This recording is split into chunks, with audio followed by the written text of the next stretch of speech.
Welcome to PrepsNet Coach Speak with Mortimer Jordan, head girls basketball coach Clay Walker. Here's your host, Aubrey Johnson.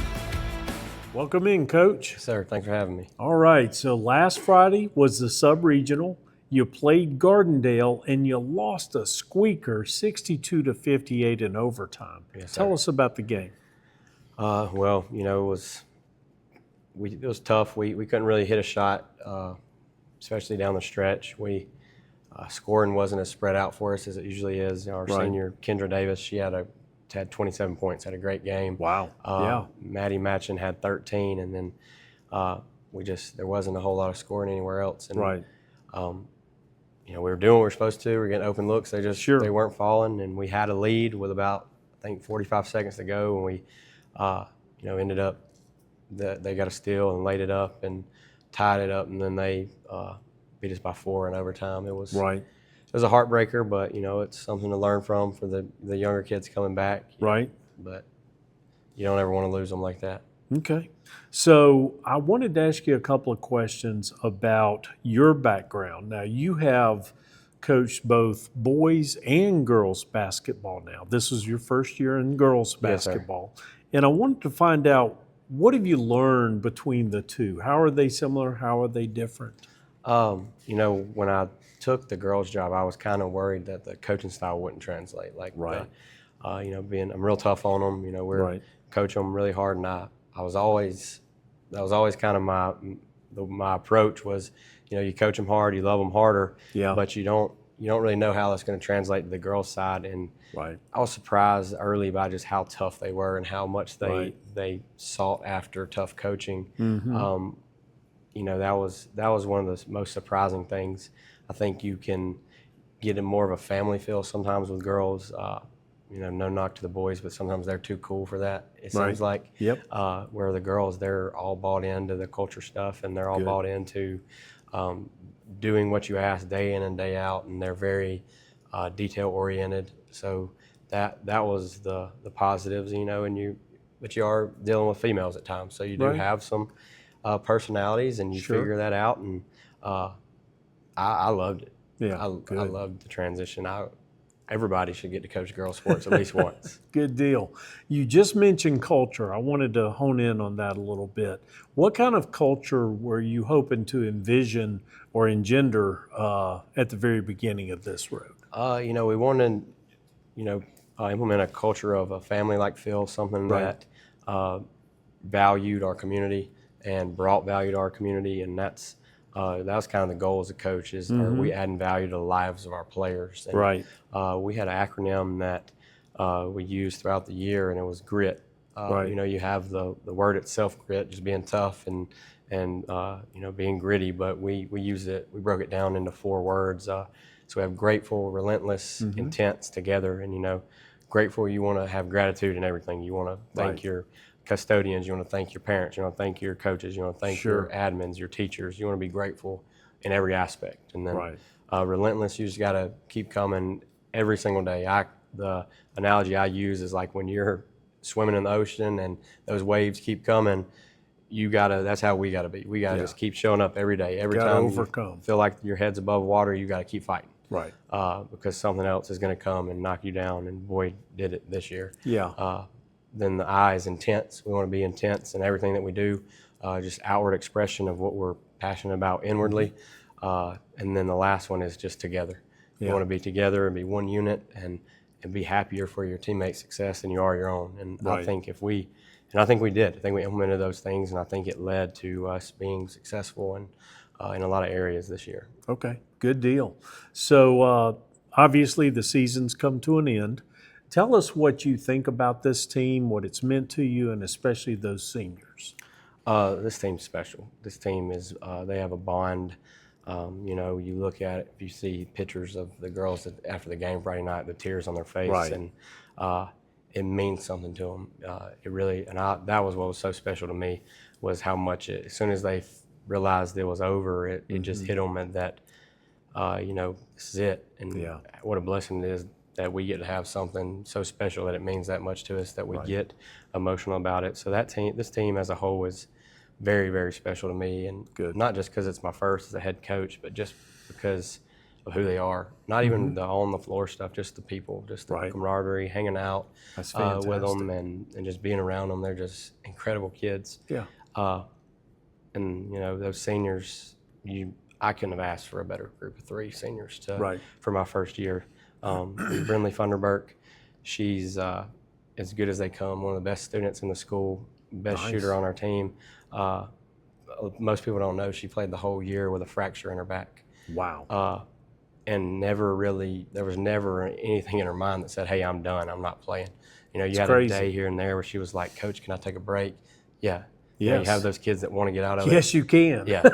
She's one of those that if she asks for a break, she needs it. Right. And I'm like, yeah, you can take this day off. And even on those days, she's over there on the sideline helping the younger kids and doing whatever she can. And she's like special. The mama of the group, Right. She's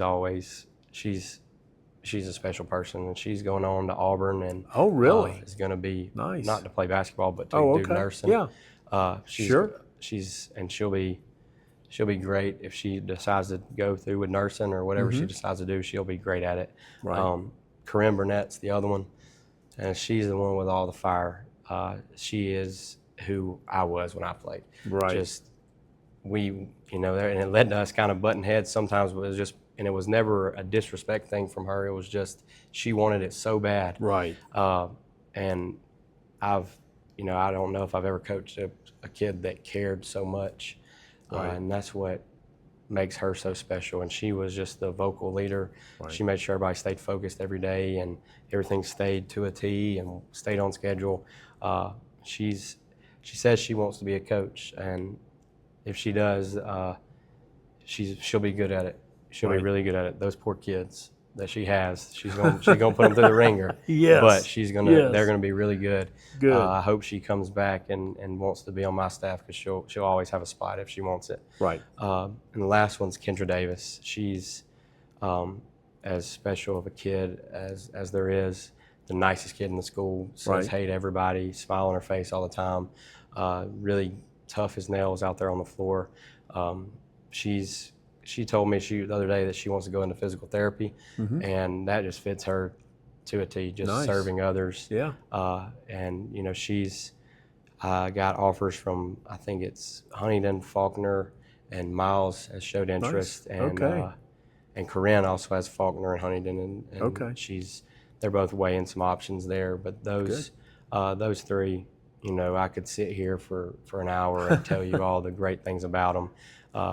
And we're going to miss them dearly.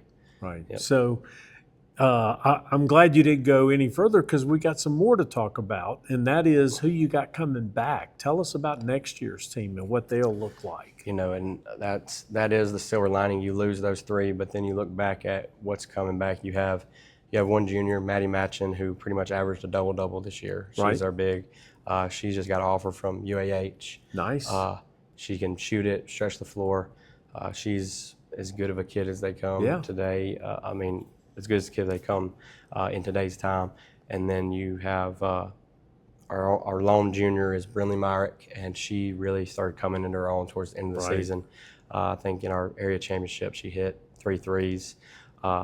She had a bad collarbone injury a couple years ago that really I think put her back a little bit, and she took some time to overcome that. But I saw that confidence come back this year and in her game, and that was very exciting, because I remember watching her when she was a kid and always been unstoppable. And I saw that fire come back in her this year, and I expect her to have a great off season and come back next year and have a great year. Good. And then our 9th grade class is loaded. You got leading that would be Kaylani Scotland, our point guard that got hurt. And she, before she got hurt, was playing incredible. We look back at the schedule, and I think it's 4 or 5 of the Sweet 16 teams we beat when we were full strength, and we had her out there leading our team. And I think she's going to have something to prove coming back off that injury. She's somebody that's been attacking physical therapy. Good deal. And really looking for a big sophomore season. Right. Megan Tollett, that's the other one that got hurt. Again, same thing. She's going to come back strong off that injury. And both of them are kids that do things by the book and are going to be competitors even in their physical therapy. So they're gonna come back as strong as ever from those injuries. Whereas you have some kids you worry, are they going to do what they're supposed to do? Are they going to do everything the doctor asked? Not those two. You could leave them alone, and they would do everything that they were asked. Nice. We have Claire Seegers, Bea Roman. Those are two that played some big minutes this year in spurts, and I expect them to step up and take on even more minutes next year. Kalia Chapman's an 8th grader that played starter minutes for us. Remember you telling us that. She's going to be, she had a solid 8th grade year, and she's playing on a really high-level AAU team on the Nike circuit, and I think that's going to do wonders for her. She's going to be a force to be reckoned with going forward. And at the end of the year, we had a couple more 8th graders and even a 7th grader that was playing up with us, and we expect them to come in and play some big minutes, hopefully. And with them, you've got 4 years to go. Yeah, I mean 4 full years. You got to love it. And it seems like a lot, but we blink and it's gone. So I hope they make the most of the time they got. But I'm blessed as anybody in the state with the job that I got and the kids that I get to coach every day. So good deal. They're incredible. Good deal. So we appreciate this time we've had with you. It's been a short few shows that we've been able to do with you. Hopefully we can do it again next year. Absolutely. But I feel like this team is really going places in the future. So thank you for doing the show with us. Yes, sir. Thank you. And we want to thank you as well for watching week in and week out. Join us at PrepsNet.com for all of your high school sports and news information. So long.